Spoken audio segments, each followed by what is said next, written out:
Hi, listener. This is From Ideology to Unity, a spiritual journey where we let go of ego and ideological doctrine in favor of meaning, purpose, and unity as a whole. All right, so for this episode, I'm continuing my reading of the Red Book of C.G.Jung, A Journey into Unknown Depths. So, yeah, I'll be reviewing this a bit more. And saying anything that comes to me as I go. All right. Okay.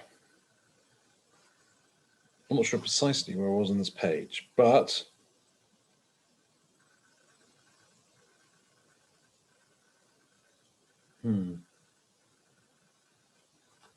So we were discussing before the two levels of the book that we're dealing with here, the Red Book. So how it's got these two different planes. The first is the Black Books, where it's kind of like an outpouring from his subconscious, Jung's subconscious, onto the page, essentially. Very direct and emotive language. Oh well. Oh well. So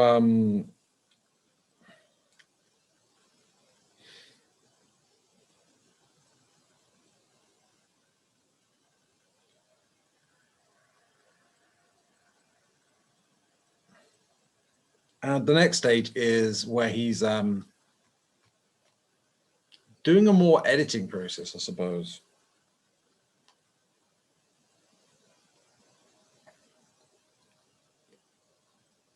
And a more rational interpretation of the information that's coming out. So, and he's talking about how there's two types of thinking that are used here. There's the linear thinking and circular thinking. So the circular thinking being what he's using in the Black Books, and which way he's doing this emotional outpouring, and that's not so, well, it's not rational. It's just, it's very much emotional content. The linear thinking is much more, well, I guess you could say the more rational or thought thinking, rational orientated sort of way of dealing with it. And these correspond to the right brain and the left brain, or left brain and right brain. Circular being right brain and linear being left brain. I would say, now he didn't actually put it in that way, but to me, that's what is pretty clear. So,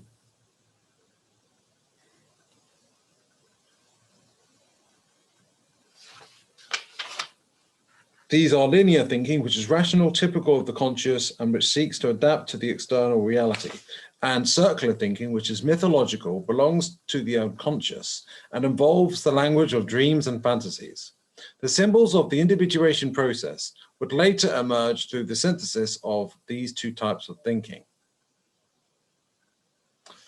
And that's interesting, because to me it seems to suggest that individuation, or integrating the shadow, comes from, I guess, building neurological bridges, or psychologically building connections on using both left brain and right brain, right? And since left brain and right brain represent masculine energy and female energy, it's essentially, that's why the symbolism of such gods such as Baphomet or Abraxas, and symbols like the Jewish star, which has an upward triangle and a downward triangle, which represent masculine and female, upward being like the phallus, downward being like vagina, and like yin and yang as well, being masculine and female. So we've been given clues for a long time that the way is the combination of or the path in between the masculine and the feminine, and the logical, rational part of us, that's left brain, and the right brain, there's different correspondences, different forms in which this pattern emerges. So within, so without, so without, so within, so below, so above, so below, you know, that whole thing. It's one of the Hermetic laws. And it comes up in a lot of different ways. And it seems that here, that's what's going on. To individuate, to get to another level of consciousness, to become more conscious, we bring together that unison of opposites. The more unconscious right brain, the more, I'm not sure if you could say that the left brain is conscious, but the thoughts, more ego orientated and mentally orientated left brain. And you bring it together, bring these opposites together, and they make, and then you form the more integrated self, the more integrated psyche. And naturally, that aligns with Jung's psychology, and it aligns with symbols in symbolism in religion, in a wide range of religion. And there's a reason why it all aligns, and aligns with Hermetics, because it's all the same thing. Some critics interpret the Jungian topos regarding the two types of thinking as though it were an affirmation that linear or rational thinking, which for Jung originates in consciousness, is superior to mythological thinking, which for Jung originated in the unconscious. All right, I actually dealt with that last time towards the end, so I won't say anything about that. So,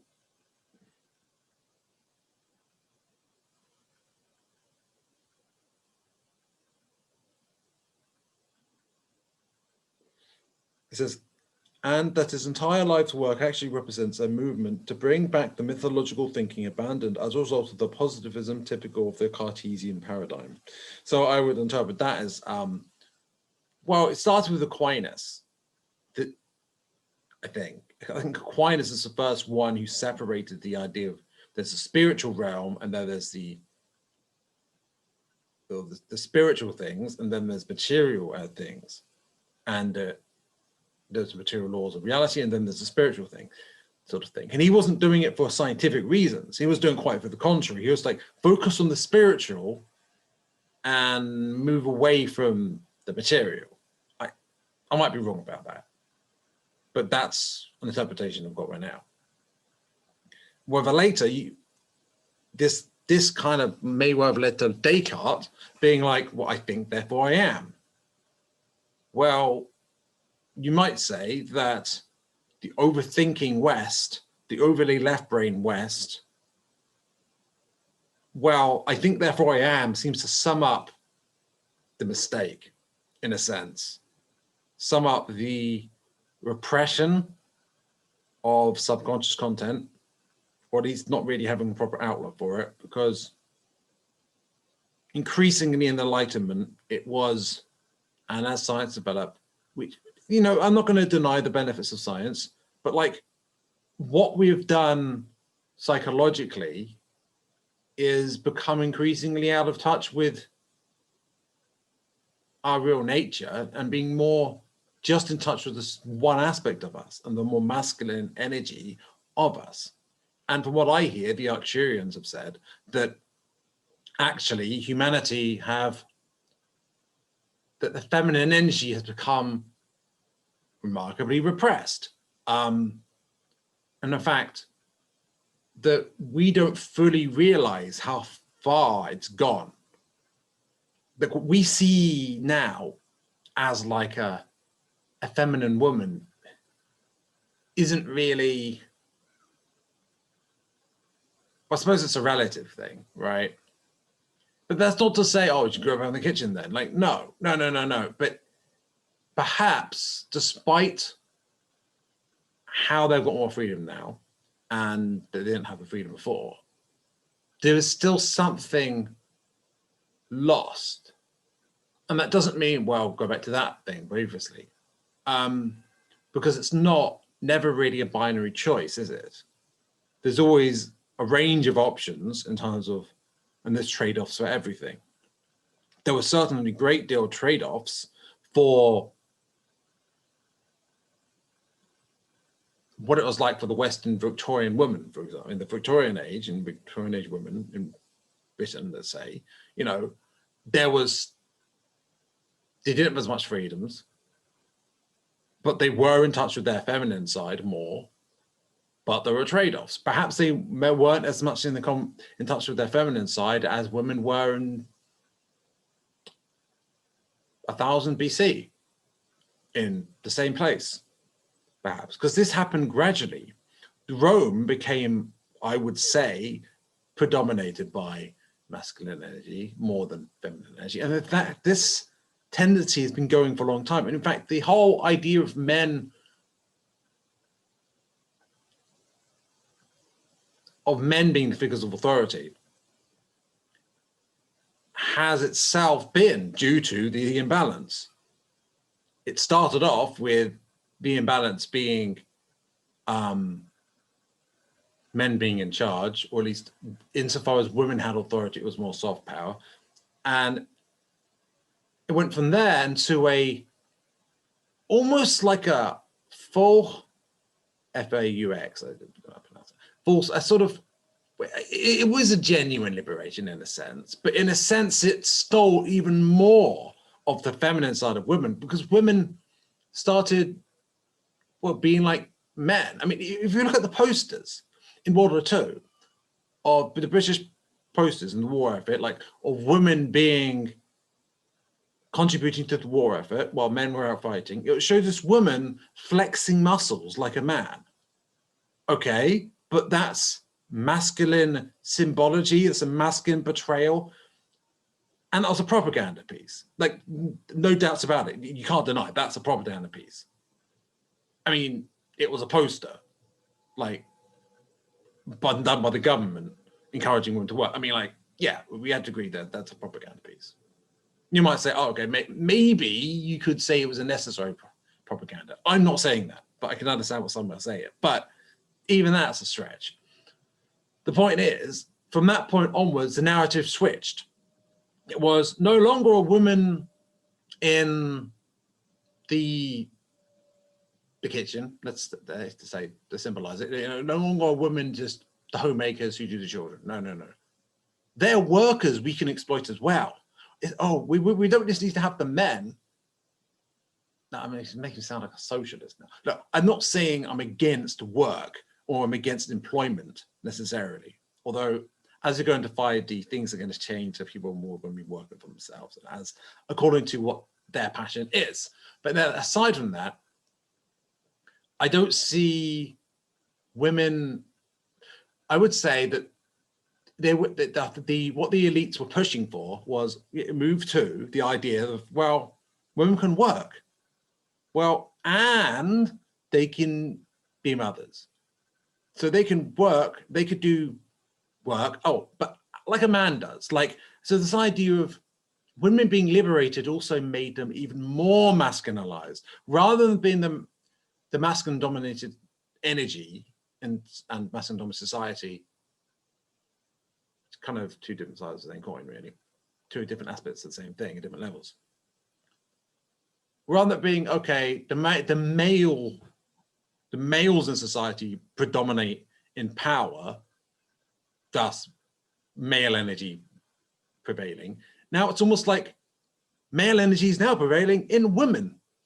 See, that's the ultimate adding insult to injury, right? The final liberation is actually more of the femininity of women was stolen from them than ever before. So in a way, it wasn't really a liberation, it was worse in a way.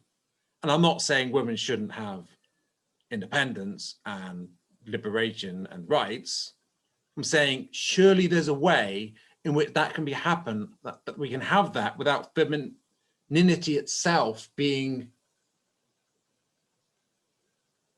something that women are out of touch with in themselves. I mean, for men to be in touch with their feminine side, I mean, that seems to be encouraged to some extent. And that's a good thing, perhaps, right? As long as the masculine side in men isn't like out. As long, you know, it's a balance, right? The important thing is it's a balance.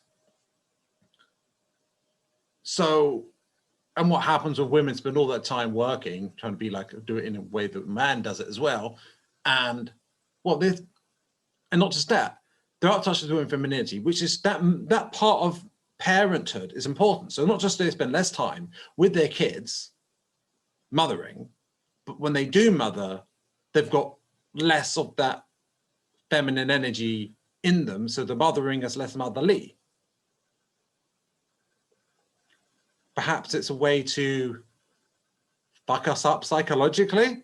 So we grow up without enough masculine and feminine energy, and we don't realize what we're missing because it's normal to us. And then we act up due to the lack of that nurturing aspect in us, which makes us less kind and less in touch with our hearts, which means we do more cruelty to others, which you see the problem, right?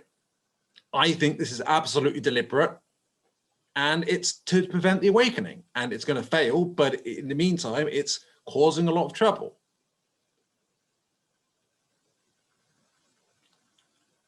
And I think this is part of the picture. If you were put yourself in the shoes of the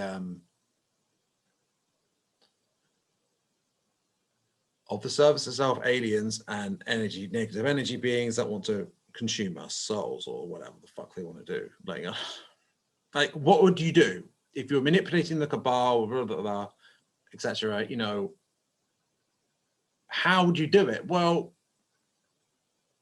you get them out of balance. You get humans out of balance with our energies, and well, you do what I explained. Basically, it's exactly what you'd do. And then you'd start introducing, once people are out of touch, you'd really nail in the coffin. You know, you'd start introducing cyborg things, and then the energy fields of the electric computer components would interfere with the EM field of the body, and gradually would be less alive in a general sense. I mean a symbolic and a literal sense. And so just gradually boil up that frog until the frog just dies in a whimper. They want humanity to go around a whimper, you know. They would get us to really weak first, and then it's like, I don't know, maybe they wouldn't even bother rising up militarily and like taking over through force. Maybe we'd just be completely compliant by that point, according to their plan. But it's not going to happen. It's not going to happen because humanity have been underestimated time and time again. And we're awakening now. And the thing is, if they were sane, they would have realized they couldn't possibly succeed. But they're served to self, so they're insane. That's why they're doing such an insane thing that's utterly in defiance of the divine order and utterly going against it. But then again, why do you think there's such darkness, right? Such darkness exists in the universe, in reality. That energy exists, it's part of reality. What we're going through now is the beginning of an integration phase. I don't have anything to back that up with, it's just an intuition, right? An integration of the shadow of the universe into, it basically, imagine the universe is a person, and that person is integrating its shadow. It just started to do that, it's making progress with that. Maybe it's going through an awakening on another level, another octave, but let's not worry about that. And well, there's been also the Orion Wars and stuff. I mean, that might have been like the fight for light or darkness within it, you know, within its being, you know, deciding what its polarity is or whatever. It seems that the universe seems to have chosen light from what we can see, but there's some holdouts. And it seems, from what I hear, that one of the last holdouts of significant note, where they're actually really hold up with this little power and a lot of influence is actually Earth, funny enough. But, you know, Astar Command and the like, they have got quite a well-developed system. I don't know how they do it exactly, but it must be a way in which they liberate us, liberate people, liberate worlds without sacrificing too much of their own polarity, but they're still at the same time engaging in military engagements where they have to. I don't know exactly how they do it, but it seems that the Orions lost the Orion War. It seemed that was a long time ago anyway. Since then, there's been a gradual sweeping up process. And perhaps on a universal level, that's just like the universal self choosing light. However, the thing is, there has to be some degree of balance nonetheless. What this really is, now if you consider how, according to the law of one, once you get to a certain point in sixth density, you can't be polarized anymore. So ascending up in vibration, in frequency, and moving closer to that light actually has to go unpolarized. To truly go to the light, at a certain point, you can't be self to others anymore, or you can't be solely that anymore. You've got to integrate it together with the darkness. So the darkness needs to be integrated in the light, and the light needs to be integrated in the darkness. So which means that we can't have these negative beings and entities, negative orientated beings, playing around anymore as much. That time's gone in the universe. That's ending. Now, this ending takes time. It's not like, well, what is time really though? It's a gradual process. But certainly on Earth, what we're seeing is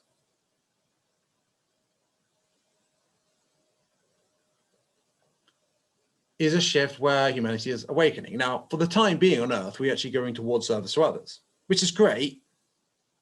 I mean, we've got until when we're moving, until like mid-level sixth density to where we can be service to others. And then at that point, we'll have to be neutral and unpolarized. But we've got plenty of time until then. That's great, right? So, but on an overall holistic level universally, I get a sense that, yeah, it's moving towards unpolarized. But that's fine. Unpolarized isn't unpleasant. I mean, you've experienced it plenty of times because you're, in a sense, because until you, a lot of people don't make a choice until a certain point, like they're in the in-between area.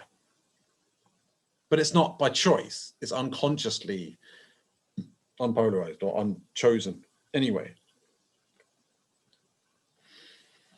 Anyway, how did I get here? I mean, I appreciate where I went. I'm grateful that I feel like it was good, what I was saying there. However, like, I don't entirely, I need to like backtrack. Okay, how did I get here? Okay. So there's awakening. Male and female energies, right? Yeah. The imbalancing of male and female energies has been deliberate. I won't go beyond it because I already have done that. So, and this whole thing is connected to what Jung was doing using a combination of masculine and feminine approaches or energies in his integration process in his Red Book through the Black Book and the Black Books and the other bit where he was. So yeah, he was doing spontaneous imaginings noted in his Black Books, an active imagination period lasting 1913 to 1915, typing up and elaborating these imaginations after careful reflection, collation, sending to friends to get feedback. The last stage was producing the calligraphic edition with modifications and editor detail. All right. So where are we? In terms of the presence of mythological thinking in the conscious, it is worth remembering that parables, para alongside balos, throwing, casting, and metaphors, meta, beyond, foreign, to lead, are methods of generating a reaction from listeners through the use of a consciously articulated symbol. The beautiful parables of the New Testament, such as the parable of the mustard seed, if you're curious, the parable of the mustard seed, I think, is Jesus is talking about, well, the mustard seed is a very, very small seed, right? One of the smallest seeds that was known about at the time, anyway, in the region. And suppose you plant that seed, you water it with love, you give love and kindness to it, you water it, and it grows into a pretty big tree, one of the bigger trees in the region. And just from a really, really tiny seed. So everything that makes up a tree is actually within that seed. And you give it love and it manifests to its full potential. But it already really was encoded within that. Now, obviously Jesus didn't say encoded, but I would say, well, this is my version of the story anyway. And the prodigal son, so the bad son who misbehaves, takes drugs and rock and roll, you know, he's doing all that. The older son is like being responsible and looking at that and it's like, okay, not good, not good. You're not being a good son. You're not following the rules, badly behaved, right? So the rock and roll son goes around, I don't know, snorting cocaine in all the towns in the realm, right? Even goes to other countries, does the same thing, tries out other things too, all sorts of things. Comes back, he's done all sorts of things. He's done things he regrets, he's made mistakes, but he's learned a lot. And he comes back, and the father welcomes him back in. First of all, the father's grateful. The father's really grateful. His long-lost son has returned. He'd almost given up on him, right? But he's come back. He's come back. And he can tell his son's more mature. Now, that was actually in the story, I'm adding it in. So, but the older son is looking at this, or the other son is looking at this. I'm like, but father, why would you let him do this? At least you're acting like nothing happened. He's just come back and you're not even upset at him. What's going on? And I can't remember what the father says, but ultimately it's like I'm just happy he's back. And that's the important thing.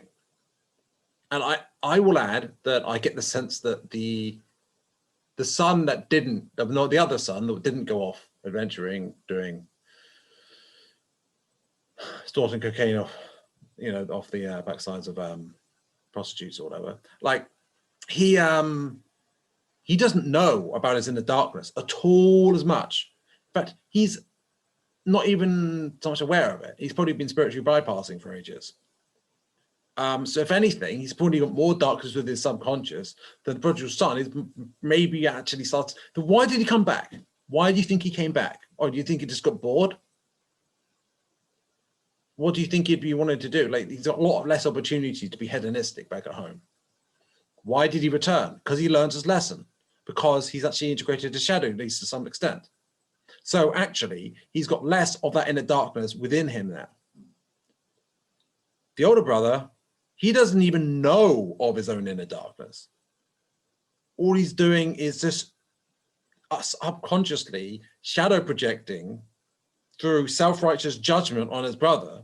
And he doesn't even like the idea of his brother being redeemed. No. He's like, he doesn't think his brother should be allowed back. He doesn't even want his brother to be redeemed. He just wants his brother gone, because that's how he feels about his own darkness, his own negativity. He just wants it gone. He just wants to ignore it and just be pure light all the time. But he's not. Because his own brother, who you think he would miss and would be glad to see and would be grateful, has returned. He doesn't even want to see. So who's aligned to the light in this story? the prodigal son, well, at least by the end, he goes through a hero's journey. At least he had the courage to leave the house. Did the other son do that? No. No, it's understandable. I'm not going to say that.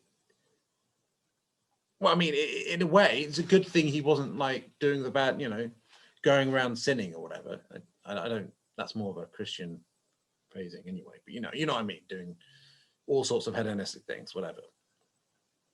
In a way, it's a good thing, but you learn through mistakes.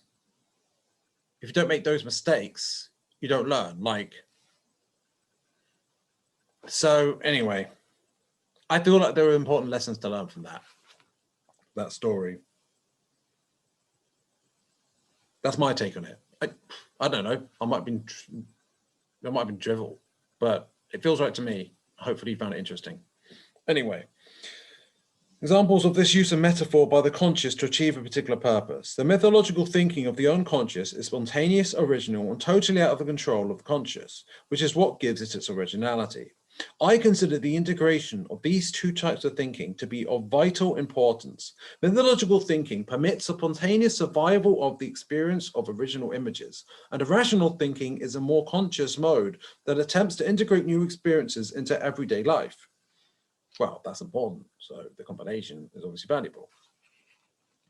Reading Jung's irrational experiences that were sometimes completely beyond the expectations of the conscious mind, we can see that a rational mind at work, providing rational explanations in every attempt to organize the material so that it is accessible to the conscious.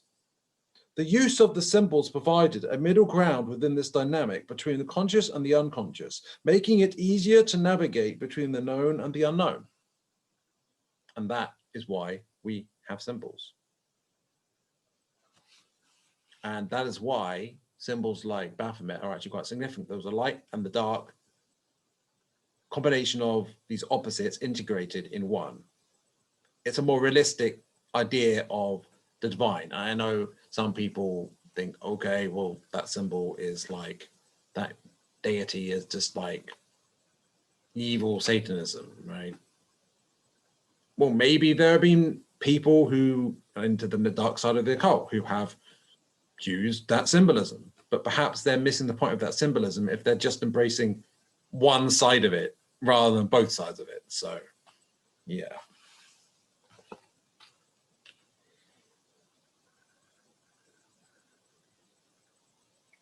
Another thing, perhaps they deliberately used it so that people wouldn't actually cotton on to the importance of integrating opposites, because they would see symbols that relate to that and be like, well, that was used by those of the darkness, right? So it can't be good. And then not realize the use of that, the benefits of that.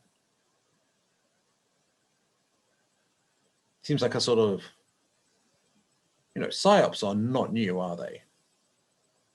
They're not. I mean, what do you think what happened to Christianity was? It's basically a psyop, a Roman psyop.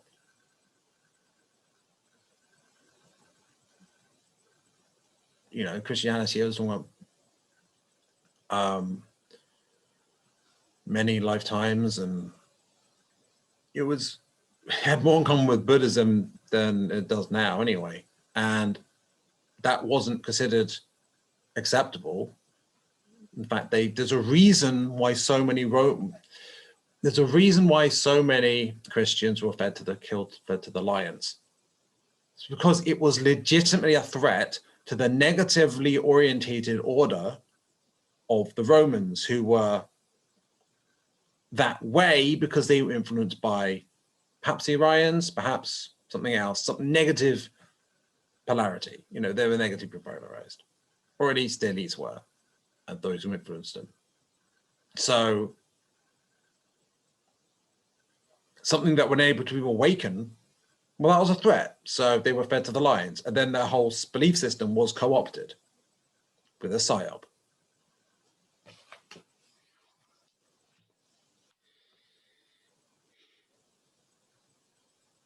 Within this perspective, symbols acquire essential importance in organic organization of the Red Book. And Jung determines this fact from the very start of Liber Primus, when he discusses the way of what is to come. He cites the words of the prophet Isaiah, who talks about the way of the Savior.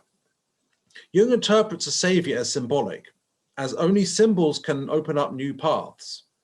In all the collected works, symbols are presented as a fundamental mechanism between the conscious and the unconscious. A quotation from the alchemical text is cited in the frontispiece of Psychology and Alchemy, Jung, 1945. Quote, "For those who have the symbol, the passage is easy." And interestingly,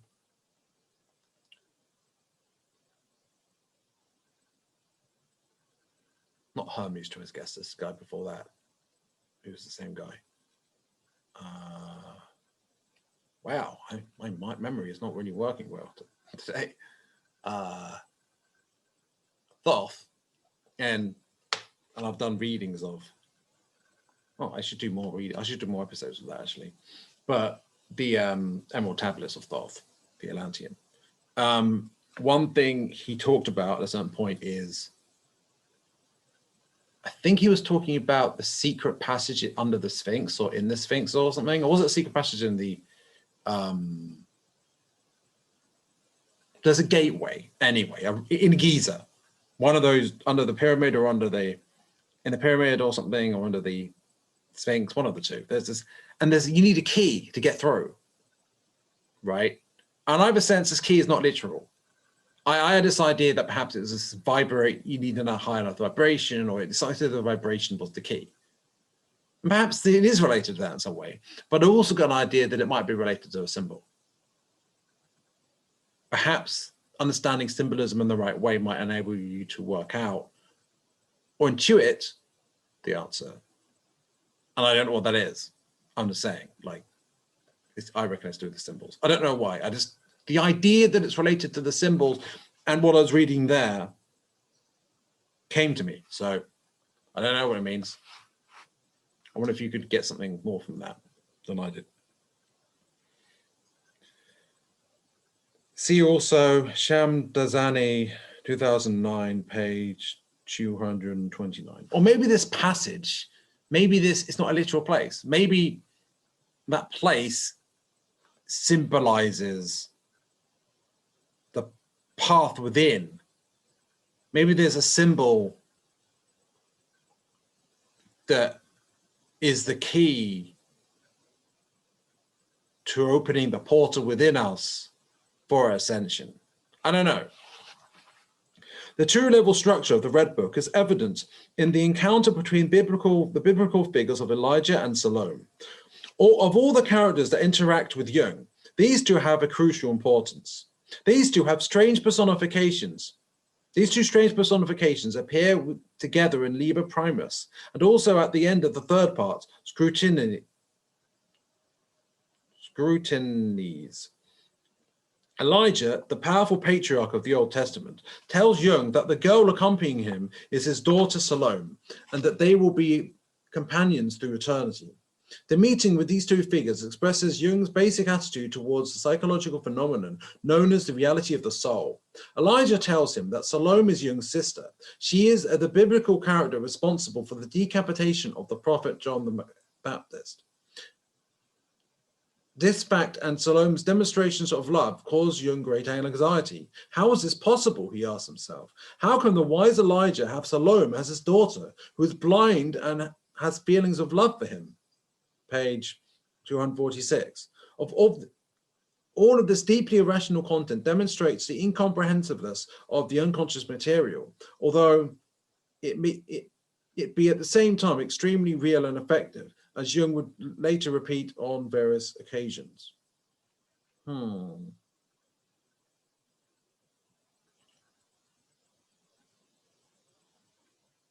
I don't really know what that means, but there's a masculine and feminine aspect to that, of course, because, you know, Elijah and Salome are masculine and feminine, so yeah.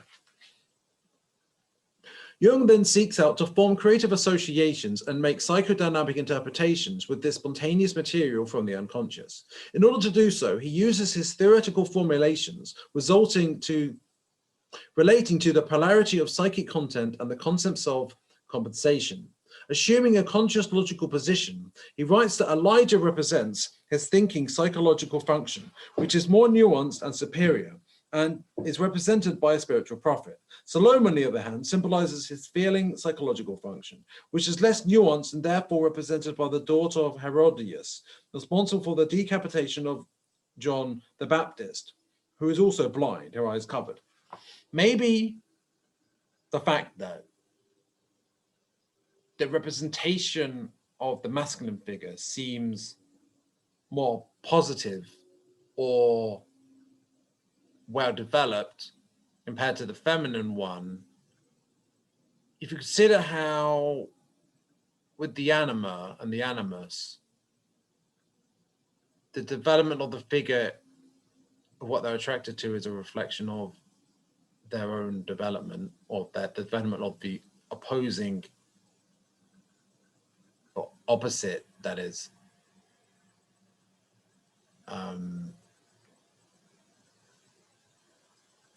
gender, then perhaps it shows that Jung's masculine side at the time, or maybe societies at the time, was more in a superior position relative to the feminine energy, whether they were in him or in society, or in both. That resonates. This psychological interpretation does not resolve the question of the reality of the soul, however, which is central in this confrontation with the figures of the unconscious. The figures present themselves as real from a psychological point of view. Elijah does not accept that he and Salome are symbols, affirming that this is a rational collocation by Jung that does not do them justice. Elijah and Salome confirm themselves to be real. Here Jung unveils the concept of psychological reality that he would later develop in his essay on the nature of the psyche, 1954b. And other work produced during the later stages of the creative process. After the surprising encounter with these two unlikely figures, he begins to expand on the theme to develop his psychological interpretation. The figures of Elijah and Salome provide extensive research material for the theory of psychological opposites that Jung elaborated in his study of psychological types. They also provide a connection with the method of historical amplification. Going to great lengths to understand these almost incomprehensible characters, Jung seeks to associate them with historical figures of old prophets accompanied by young women. This is the wise old man and the young girl pairing that is also seen in the Greek alchemist Zosimos and his soror Theosebia, the 2nd century Gnostic Simon Magus and the young Helena, and a range of other pairs found in the history of philosophy, alchemy, religion, and fairy tales. These pairs represent the eternal flow of psychic energy within the process of psychological transformation. Here we see different ways of relating to numinous figures of the unconscious, of which Elijah and Salome are representatives. These characters have such a fascinating power over the conscious that they can cause dissociative phenomena to occur that affect the ego. This has two ways of defending itself against such power to fascinate, to bind. So it binds us or takes a hold of us, possesses us in a sense. Rational explanation and this amplification method. Rational explanation in this case would be the interpretation of the two characters as representing nothing but psychological functions of the conscious.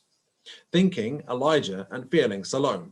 Although it may be effective in protecting the integrity of the conscious, I find this rational defense inadequate, as even though the ego appears to strengthen, it produces a certain level of disassociation and a loss of the wealth of values that the unconscious experience brings to the conscious, or perhaps repression of subconscious content.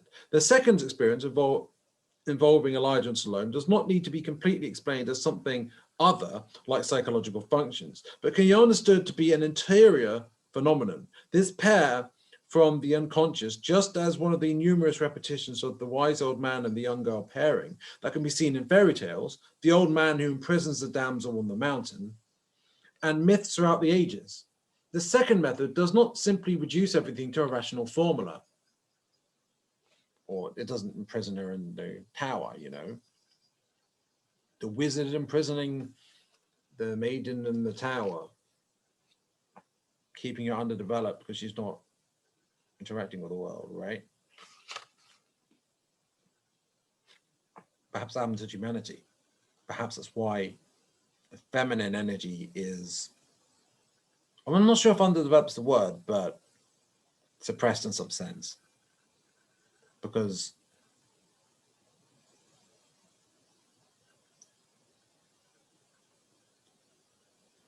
the wisdom of the male was accepted and revered. Was the wisdom of the female energy revered in the same sense? I would say no.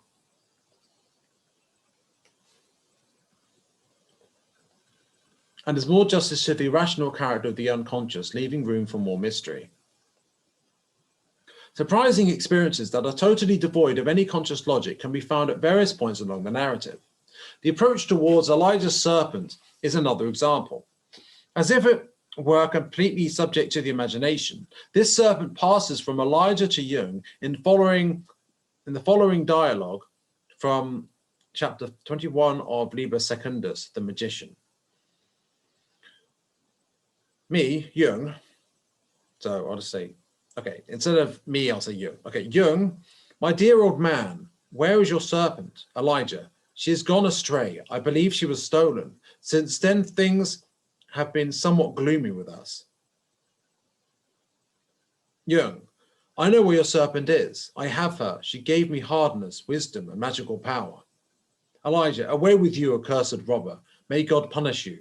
Page 324. You know, interestingly, Jung reminds me of Odin in this situation. He stole the feminine power for himself. Odin, you motherfucker. Odin being like Odin symbolically being a bit like Enlil of the Sumerian tablets. That sky god that influenced and seems to be worshipped by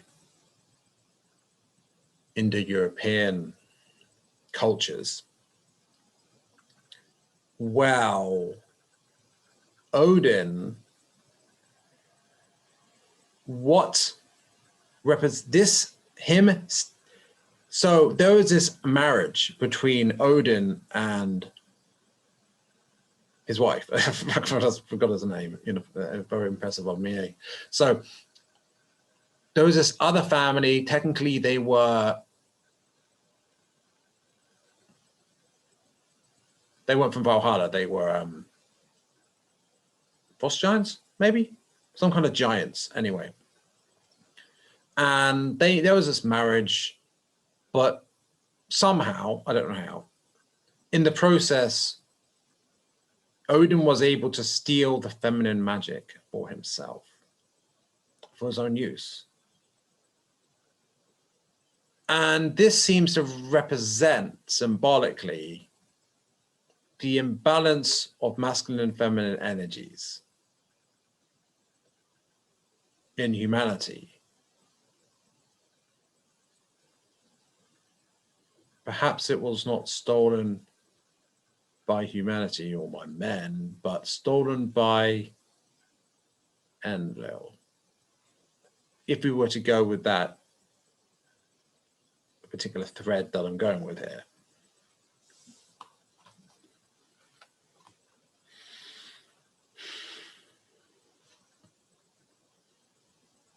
I believe this process is fundamental in the dialectic of consciousness between the autonomous power of images with the dialectic of consciousness with the autonomous power of images.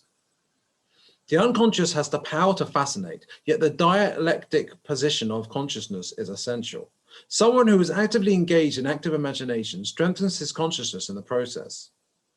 The conscious element, Jung, can to a certain extent integrate the energy of the unconscious, the serpent, which is previously in possession of a personification of the unconscious, Elijah. I would say that there's a very much an alternative definition, interpretation.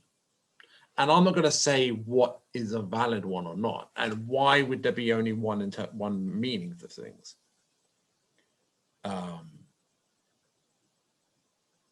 There may be multiple ways we can interpret this that are of use here for us.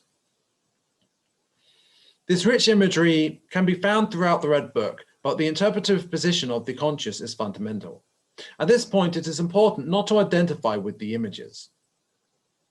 Yeah, that's important. You don't want to be possessed by those images, those archetypal images. It seems to me that the reduction of Elijah's power to fascinate is important with the dialectic process, although the serpent maintains its strength as a symbol of psychic energy undergoing transformation as it passes from the unconscious to the conscious. Transformation, the snake. Yeah.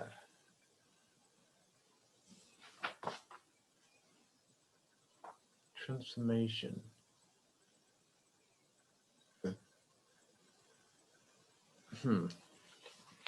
I had something like an idea, but I don't know.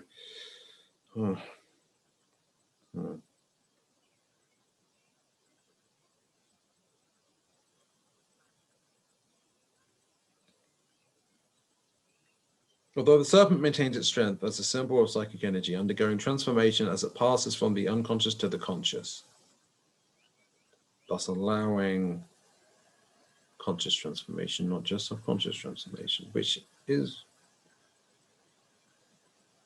valuable, is it not?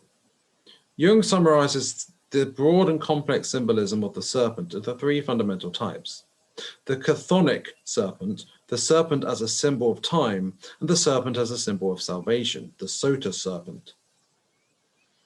Jung, 2008, page 217.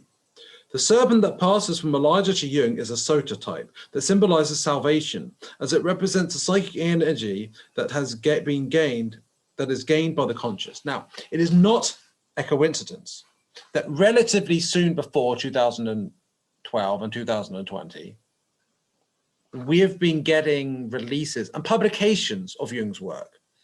The Age of Aquarius is now, we're in the Age of Aquarius now, right? I don't think that's a coincidence. I don't think the universe, well, I think the universe, things are aligned. Astrology is alignment of the things in the universe. Synchronicity is that too. So it's aligned. Now, Carl Jung was a prophet of the coming age of Aquarius. I'm not the first person who said it, but the idea resonates with me. So, and I think maybe Eddington was the first person who said it. I don't know. Eddington was someone who was interpreting Jung's work, or one of his students, I think. He was talking about Ion. Well, this is the next Ion, the Age of Aquarius, the Ion of Aquarius.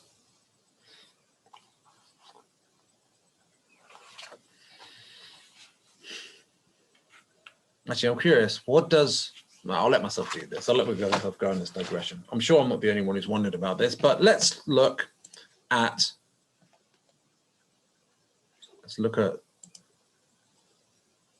oh wait, I can't minimize Zoom while I'm in the meeting. Huh.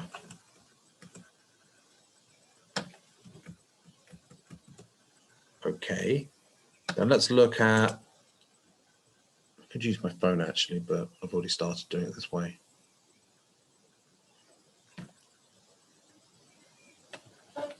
Yeah, probably not the ideal way to do it. But I wanted to look up the meaning of Aquarius. I mean, like, if someone's an Aquarian, what sort of person are they? What can we infer about the age from that? Oh dear, seems I made a mistake.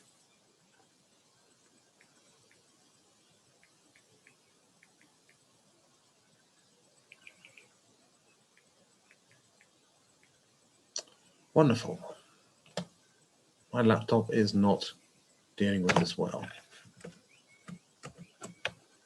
Okay, at least I'm back in here now. Okay, no internet connect. Really?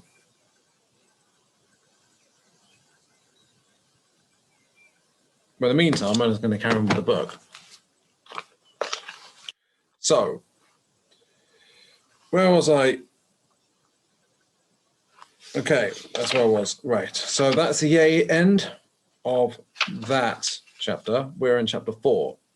Heroism and heroes in the Red Book. All right. I think I might be getting... Well, I've got something here now. No internet connection, huh? All right. There's a quote here. There were both heroes of evil and heroes of good. Francois de Rochefoucauld or something. The first moment in which the figure of the hero appears in the Red Book is in the 5th chapter of Liber Primus, Descent into the Hell in the Future. Descent into Hell in the Future. Got it right the third time. This encounter with the hero takes place after Jung's rediscovery of his soul and his imaginary isolation in the desert. Far removed from his everyday life, he starts to fantasize about the descent, during which he will discover his most intimate internal processes. This descent motif, which the ancient Greeks called katabasis, was very common in the initiation rituals of traditional societies. The hero needs to descend into the world of the dead in order to undergo renovation, cheat death, and return into the world of the living transformed. This process of descent, found in ancient mystery religions, still exists in Christianity, with the representation of Christ descending into hell and being resurrected on the 3rd day in a state of corpus glorificationis. This process is described in the Creed and is a fundamental part of the Christian belief system. In modern psychotherapy, the archetypal motif of death and resurrection is part of the therapeutic process. Every patient needs to die, descend into his or her, of course, own personal hell, and hit rock bottom in order to transform himself, but yourself also applies. This is the only way by which genuine analytic process can take place. The only process by which only way by which a genuine analytic process can take place, and is the reason that whenever somebody seeks therapy, he maintains a hidden ambivalence. On one hand, he would like to undergo therapy and to find his individuality, but on the other hand, there is a part of him that resists the process in which he has to die. He is afraid and seeks the whole range of excuses that enable him to avoid diving deeper into his issues. Lack of time, lack of money, not the right time.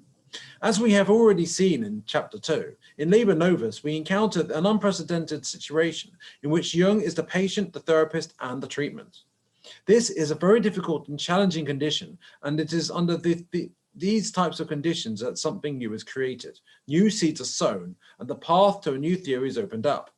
Liber Novus was written in an original and creative style that Jung developed in order to work on his inner demons and build a new path for himself. He did this using this creative imagination process, and through a dialogue with a multitude of inner characters. The interesting thing is, to do this, you've got to have dialogue through inner characters that you do not identify with.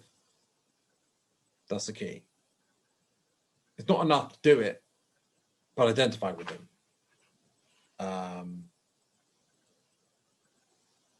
Because then when I tried it, I was basically confusing symbols in the collective unconscious as my aspects of my personal subconscious, which is why perhaps it wasn't working.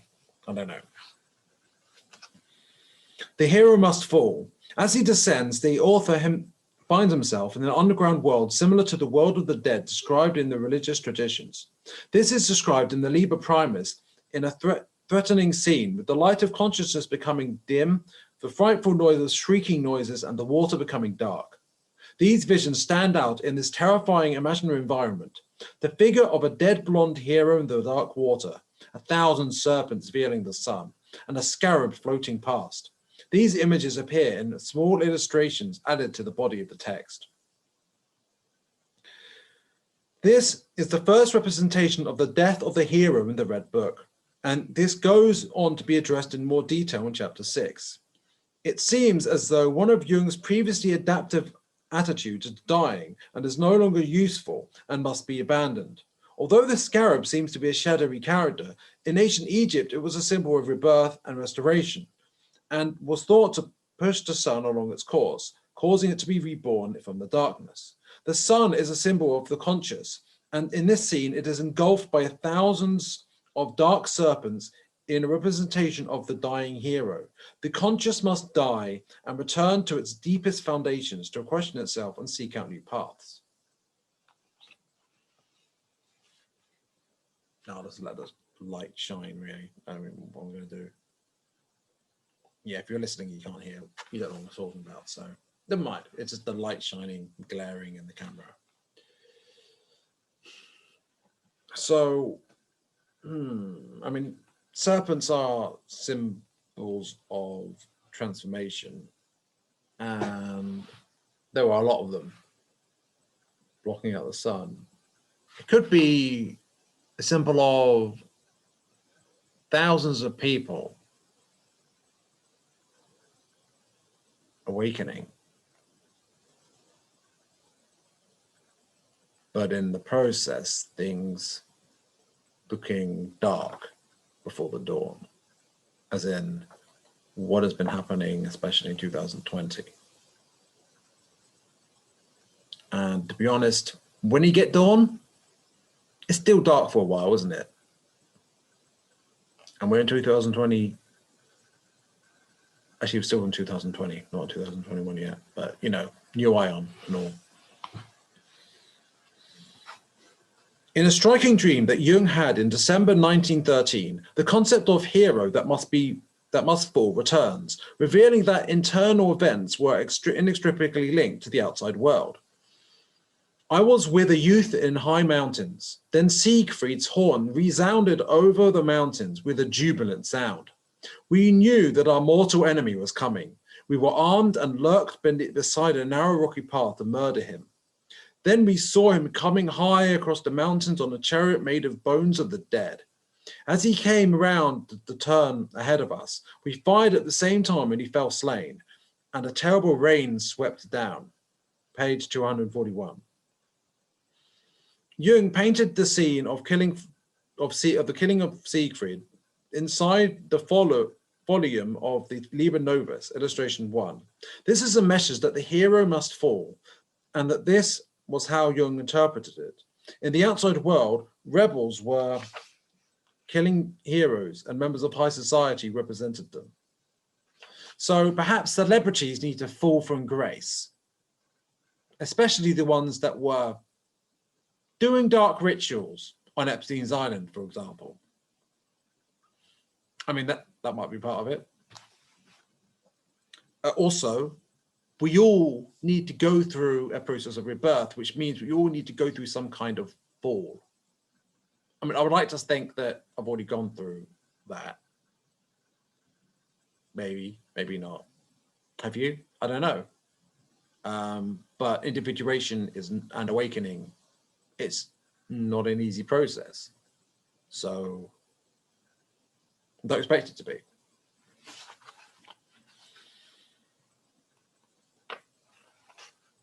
So to anyone who watches this on YouTube, I'm not sure how clear it is, but the murder of the hero Siegfried, I'll show you. Can I see it? Yeah, that seems like it. So Siegfried is a German hero, right? German mythological hero, I think. And there's this martial spirit that the Germans had.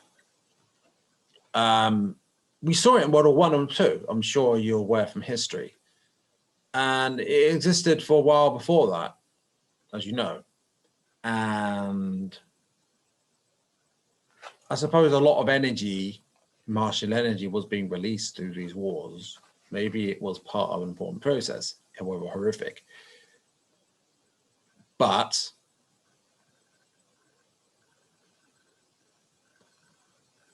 that heroic, violent energy, and I don't mean heroic as saying it's a good thing, just that they are at least viewed as heroes or manifest that role archetypally, as in relation to the hero's journey. Oh, the hero's journey will die as well.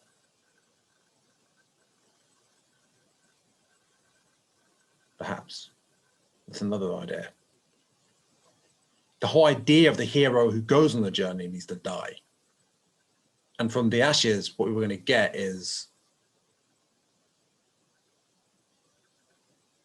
something else, something new. I was on a different track of thought there, but I came up with a different interpretation. Well, I mean, Germany lost the war, the wars, but it's not just representing Germany, is it? The violent energy of the past is ending, and on many different levels, in many different ways. I mean, he was riding on bones. What is the bones of those who died in wars previously? Essentially, there's a lot of darkness from the past, and we need to transcend that. We can't just do things the way they've been done before. And I mean, to do it that way, that's the way the Cabal want to do it. And it doesn't look like a pretty direction to go in at all. So, killing of heroes and members of high society who represented them. This dream preceded the assassination of Archduke Franz Ferdinand and of the Austrian-Hungarian Empire by a rebel in Sarajevo. And I also believe that this episode that I'm recording right now precedes the mass arrests of our heroes who weren't really heroic at all. We'll see if that plays out. These violent events would lead to the start of the First World War. In his reflections, Jung was realizing that the old values that he held in high regard had to perish. Our old values that we have held in high regard had to perish. He remarked that he did not particularly admire Siegfried, the famous hero from the Song of the Nibelungs, a 12th century epic based on Nordic mythology. And also this whole culture warring thing, regardless of what side you're on these things, and this whole ideological struggle, it's all a manifestation of this warrior fighting for the good fight for justice thing, smiting down the evil ones and being of the light. And I don't know, it is like it's ultimately a sort of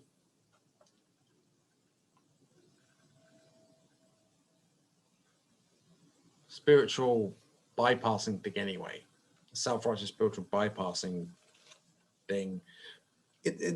Maybe it served its purpose at the time, but now we're going to move past it. We'll go past this battle against that other side, because we're moving past opposites now. We're moving past dualism now.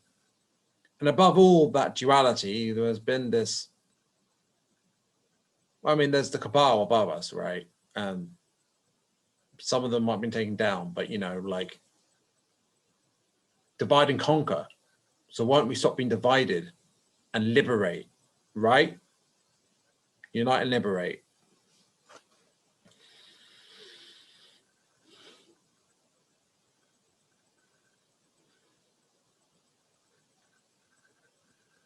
This is analogous to the confrontation of spirit of the depths with the spirit of the times,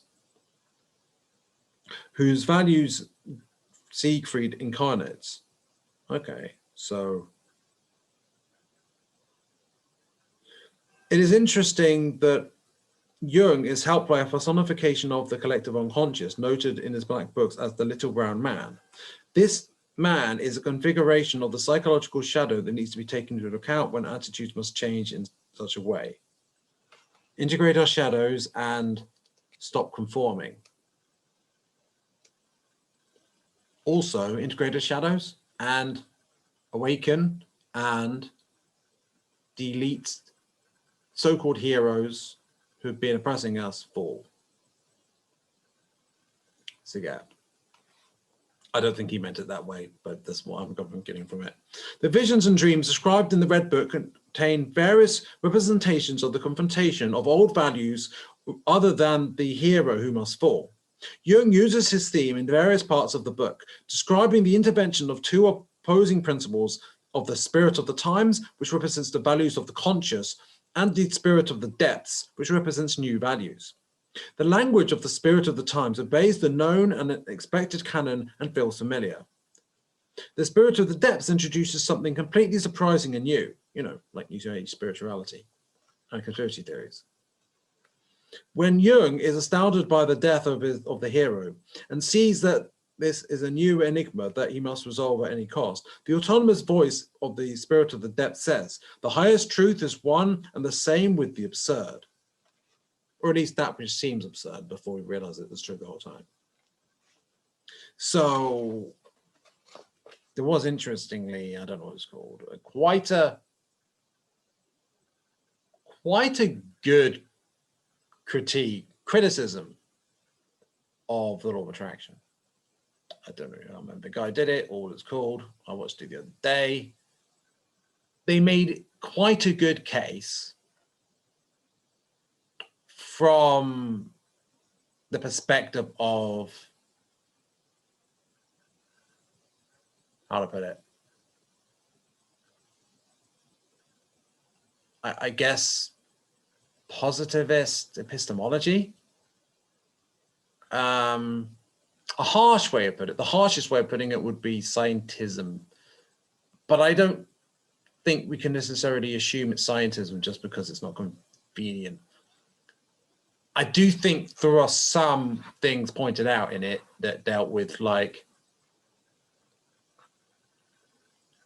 I mean, like anything, spiritual principles can be abused. Anyway, why was I mentioning that? There was a reason for that. Well, it would seem to be, if anything, a representation of the spirit of the times, that video. What it's saying is, this spirituality, this science we've learned, right? This empirical enlightenment process, it's science. We got the science and technology from it, right? And that's what's valuable. And that's what's safe. And the danger and the harm comes from diverging from that with this dangerous New Age bunk, which is just like, because it's not based on evidence, right? And it's understandable. And it all makes perfect sense according to the paradigm of and the way of doing things that we've been doing. And look where that got us. And Jung seems to identify that there need to be new ways of doing things.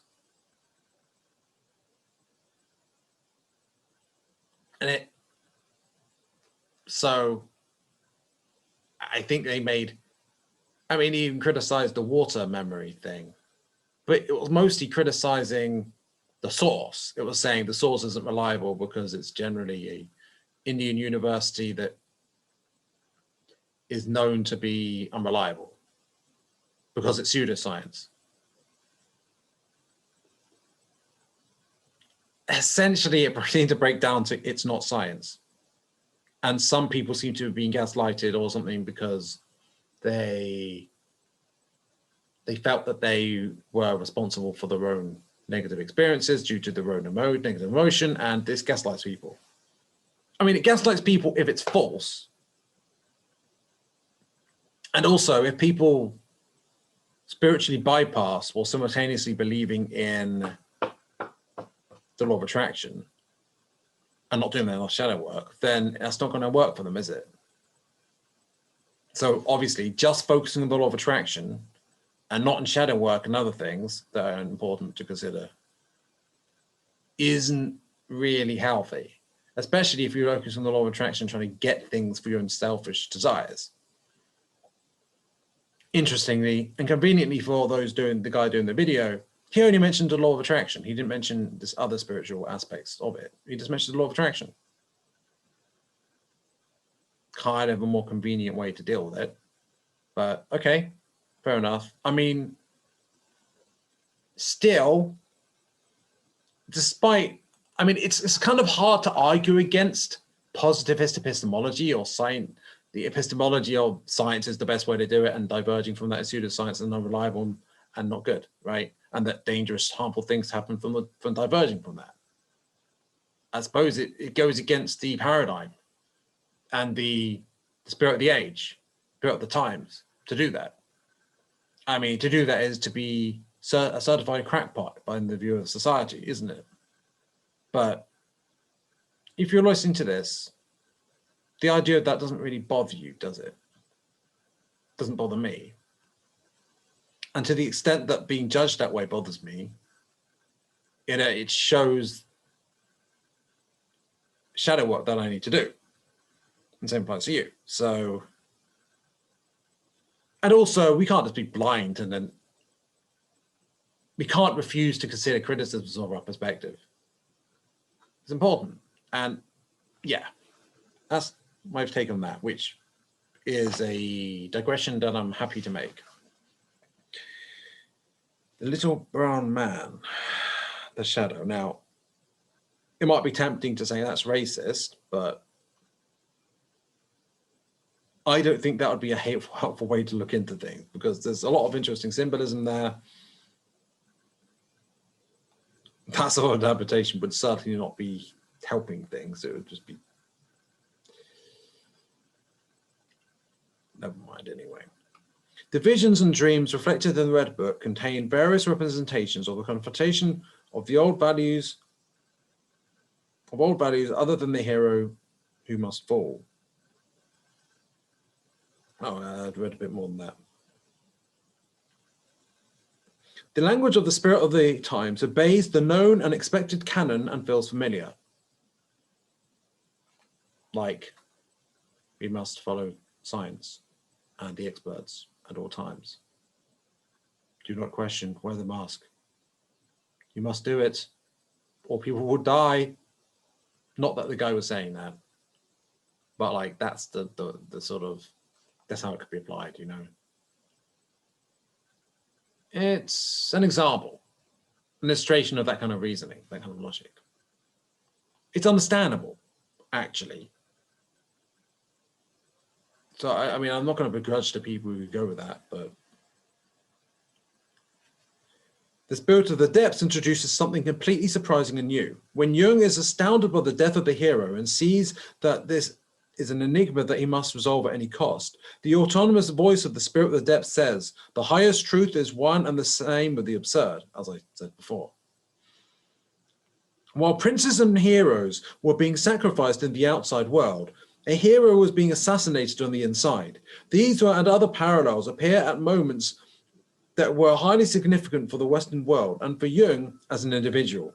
These significant coincidences tend to manifest when fundamental changes occur on both the outside and the inside. There was a profound association between Europe's dramatic crisis and the First World War and Jung's internal dilemma.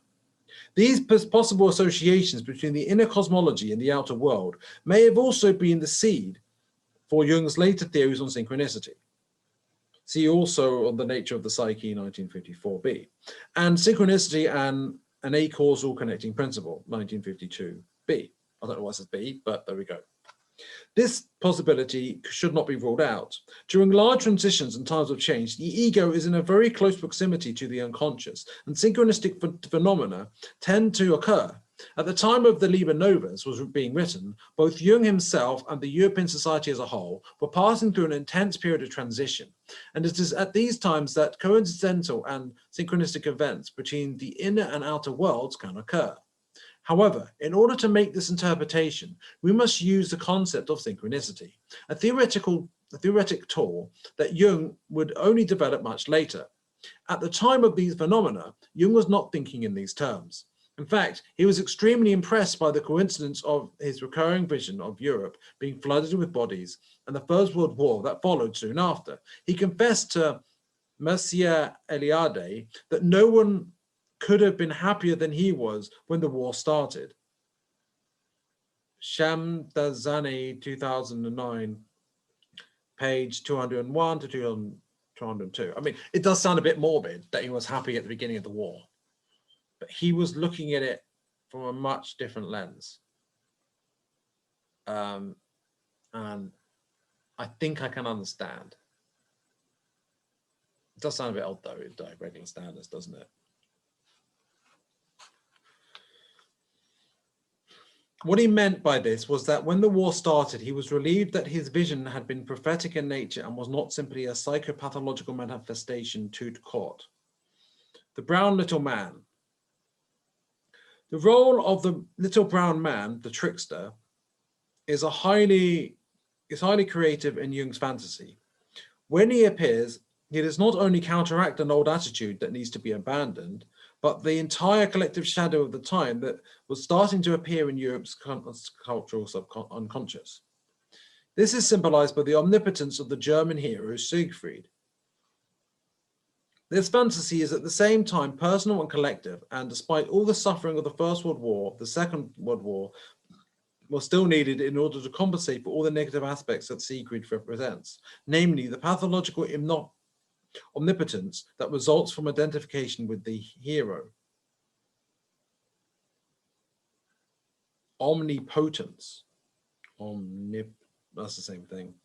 The problem with the trickster had an important role in Jung's later work concerning the principle of inversion and the rooting in the instincts. The trickster is opposed to, but at the same time compensates for, the excessive spiritualization of the classical hero, which can lead to a dissociation of his roots and to the sin of pride that the ancient Greeks called hubris. See Brandau, 1991. Jung described the trickster archetype using Paul Radin's anthropological studies of the American Indians, 1972. Among the Winnebago tribes, there was always a figure that appeared happy at their burials, and a figure that appeared sad and tearful at their festive rituals. This primitive and phallic hero could undergo dissociation of parts of the body and could manifest as an animal. The trickster is an anthropological and archetypal figure and is needed by the soul. It appears in various forms across a range of cultures. Ancient Greek had Ulysses, who was full of tricks, such as his idea of the Trojan horse. After 10 years surrounding the city of Troy, Achilles' pride was not enough to secure victory, even though he was the strongest of heroes. Only the trickster tactics of Ulysses, the mythological descendant of Hermes, the patron of thieves, also, incidentally, I would add, linked to Thoth, or at least Hermes Trismegistus was. Though synchronicity is a thing, so there we go. Indeed, Ulysses was the mythological descendant of Autolycus, who was the son of Hermes. According to the same versions, Autolycus generated the great trickster Sisyphus, who fought Tantalus, death itself. Other versions say that Ulysses was a descendant of Syphilis, whatever, I don't pronounce it right. Brandau, 1991. In Greek imagination, the trickster hero was the opposite of the idealized classical hero figure. The trickster appears in many different forms in a range of other cultures, such as the medieval court jester who seems superficial and foolish, but sometimes provides a king with great truths. Shakespeare portrayed this in King Lear, in which the protagonist is living a life of complete decadence and his kingdom is under the threat of total ruin. It is the court jester, the symbolic shadow figure or trickster, that with his jokes and games gradually makes the king, who represents the principle of consciousness and the model of the ego in the kingdom, aware of his decline. Carnival is the ultimate celebration of the trickster, serving as a period of renovation in which repressed feelings are expressed. The typical carnival figure in Brazil is the malandro, meaning scoundrel, another trickster figure that is associated with betrayal, theft, and deceit, as well as creativity, as shown in the musical of the Brazilian musician Chico Buarque, Opera do Malandro. For more on the Malandro in Brazilian culture, see Da Mata, 1978. As I was saying that, I just had an idea, funny enough, about Warhammer 40k. Now, if you don't know about it, I guess it won't really mean much to you, but there's the Eldar, which is basically space elves. And they had this dramatic fall from grace long ago because when they were so decadent, their decadence birthed a chaos god, a dark, evil chaos god of perfection, obsession with perfection, and hedonism, in sadistic hedonism in a sense.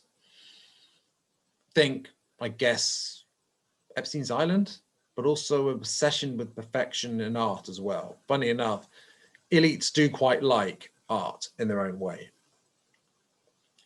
And so, but there's this attempt to save their race. And this is done by, this is essentially, if you think in terms of archetypes, a character called Eldorad, who's basically a magician. And he is trying to save him, but he's got an ally. Maybe he could represent the conscious, right? Attempting to save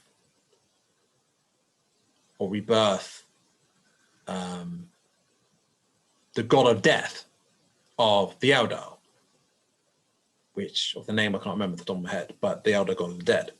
And so their god of the death is gone. So the status quo is their souls are eaten by Sinesh. Pretty bad, right? They don't want like that. They're not happy with that. So they're trying to change it. So what they're doing is they're allying with the clowns. Okay, it really doesn't sound, oh well. So they're allying with the Harlequins. Now, generally there's the Eldar, regular Eldar, and the Dark Eldar. The Dark Eldar are those who just, after the fall, carried on doing their thing in some depraved city. I won't give you more information than that. That's all you need to know. And they stave off their souls being eaten by torturing people. So, service to South much? And the Eldar, as the Light Eldar, whatever, they go more being pure. But and also all the gods, pretty much, most of the gods of the Eldar were eaten by Sinesh. But one of them is in several pieces, the god of war and wrath, I think. But the other one that's alive still in the webway, which is, you could say, represents an unconscious part of the unconscious in a sense, but also not the same part of the unconscious as the warp, which is a more negative part, stereotypically negative part, archetypally, of the subconscious. So in it, and what are they doing? Well, these are trickster figures, absolutely. They completely represent trickster figures. They're like jesters and clowns. They use deception and trickery to get their way. and they are an ally of the consciousness. So the fool archetype is allying with the magician, we're representing the conscious in this case, and also transformation, I would say, as well. Perhaps the trickster actually represents a sort of feminine energy, maybe, but it's typically a male, so I don't know. In any case, interestingly, it lines up to what I was just reading about the trickster being an ally in bringing down Siegfried. And they're trying to bring down Slanesh, although I'm not sure if I can compare Siegfried to Slanesh. Well, on the face value, okay, here it is. On the face value, Siegfried, the hero, the elites presentation on the heroes, the celebrities we worship, right? They represent noble martial values and all that stuff. You know, they represent certain virtues, or at least the perception of certain virtues, but really they're doing dark stuff in the background, Slaneshi stuff, perhaps, in a sense. And Slanesh was also a god of pride in your work. Both as an artist, he's like obsessed with his work being perfection. So obsessed that he will do anything, no matter how dark, for perfection. So, yeah, Slanesh being related to pride, and that the whole thing of their fall being pride before the fall, birthing the Slanesh in the first place, it actually lines up. So, yeah, that's a surprising connection, isn't it?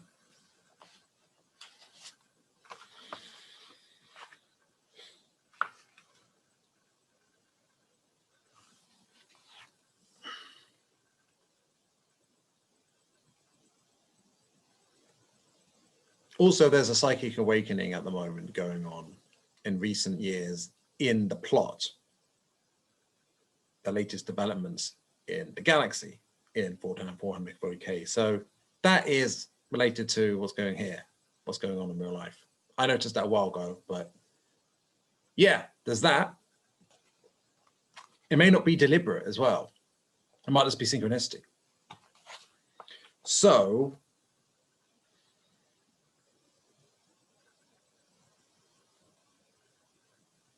in that I am elaborating on the trickster figure, as I consider it significant that this character appeared in 1913 to help Jung defeat the Germanic hero. The strategy used is sordid and cunning and involves an ambush, a typical trickster ploy. This fantasy seems to be an unconscious process that was significant in controlling Jung's omnipotence and very high ego ideals, issues that he had to confront within himself at various points along his life. His ambiguity in relation to Nazism, which emerged in force 20 years later and would lead to the start of a war that was to be even more cataclysmic than the previous one, would be a controversial issue for Jung and the Jungian community in general. Did Jung really kill Siegfried in an ambush? Did he really forge an alliance with the trickster? Subsequent events show that Siegfried survived to a certain extent and had to be confronted again on various occasions. So there we go. And so there's more I could go into, but I feel like we've covered a fair bit. We've got to sort of notable point here. Also, I need to toilet, so there's that. So I'm going to do another episode. This is going to be more episodes than the Synchronicity book. I can tell. Also, I could have gone through more pages and just elaborated on other stuff less, but there's no problem, in my opinion, with me going on these digressions. In fact, me being inspired by stuff as I read is the whole point. Oh, interestingly, I haven't really been doing reviewing in the typical sense, have I? Well, I mean, there's a lot of gold in this. It's great. Any criticisms that I have? You know, I would like to have criticisms. I just haven't, unfortunately, haven't got any. I'm loving this. This is great. The only criticism might be that I'm interpreting it in different ways than they are. But that's not really a problem. Everyone interprets the text differently. and I've got hindsight on my own unique perspective. So, okay, so that's the end of this episode as part of it.